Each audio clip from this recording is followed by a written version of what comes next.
തെരഞ്ഞെടുപ്പ് തോൽവിയിൽ ഇടതുമുന്നണിയെ വിമർശിച്ച ഗീവർഗീസ് മാർ കൂർലോസ് മെത്രാപൊലീത്തയെ കടന്നാക്രമിച്ചു മുഖ്യമന്ത്രി. മതപുരോഹിതന്മാർക്കിടയിലും വിവരദോഷികൾ ഉണ്ടാകുമെന്ന് മുഖ്യമന്ത്രി പറഞ്ഞു. കൂർലോസ് മെത്രാപൊലീത്തയെ തള്ളി യാക്കോബായ സഭാ നേതൃത്വം രംഗത്തെത്തി. ഭരണാധികാരി ഏകാധിപതിയാകുന്നത് അപകടകരമാണെന്ന് കേരള കൌൺസിൽ ഓഫ് ചർച്ചസ് മുഖ്യമന്ത്രിയെ വിമർശിച്ചു.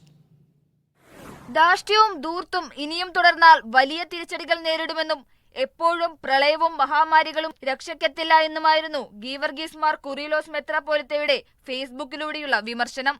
ഇതിന് കടുത്ത ഭാഷയിലുള്ള മറുപടിയാണ് മുഖ്യമന്ത്രി പിണറായി വിജയൻ നൽകുന്നത്.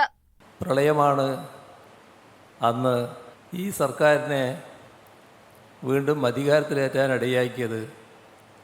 ഇനിയൊരു പ്രളയം ഉണ്ടാകുമെന്ന് ധരിക്കേണ്ട എന്നാണ് ആ പുരോഹിതൻ പറഞ്ഞതായിട്ട് കണ്ടത്. പുരോഹിതന്മാരുടെ ഇടയിലും ചിലപ്പോൾ ചില വിവരദോഷികളുണ്ടാവും എന്നതാണ് ആ വാചകത്തിലൂടെ വ്യക്തമാകുന്നത്. ഭരണവിരുദ്ധ വികാരമാണ് തെരഞ്ഞെടുപ്പിലെ തോൽവിക്ക് കാരണമെന്ന് പാർട്ടിക്കുള്ളിൽ വിലയിരുത്തുന്ന CPM തിരുത്തുമെന്ന് കഴിഞ്ഞ ദിവസം പറഞ്ഞിരുന്നു. അതിനു പിന്നാലെയാണ് മുഖ്യമന്ത്രി ഒരു മതപുരോഹിതനെ കടന്നാക്രമിച്ചിരിക്കുന്നത്. ഇടതുപക്ഷത്തോട് ചേർന്ന് നിന്നിട്ടുള്ള യാക്കോബായ സഭയുടെ മതപുരോഹിതനെയാണ് മുഖ്യമന്ത്രി വിമർശിച്ചത് എന്നതും ശ്രദ്ധേയം.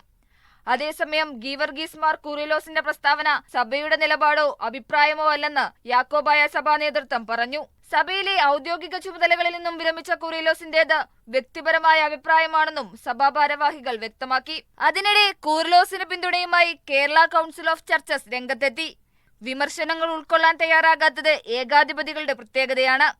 പുരോഹിതന്മാരെ വിമർശിക്കുന്നയാളുടെ സ്വഭാവം മാറിയിട്ടില്ലെന്ന് കൌൺസിൽ വിമർശിച്ചു. കൊച്ചി ബ്യൂറോയ്ക്കൊപ്പം മീഡിയ 1 തിരുവനന്തപുരം.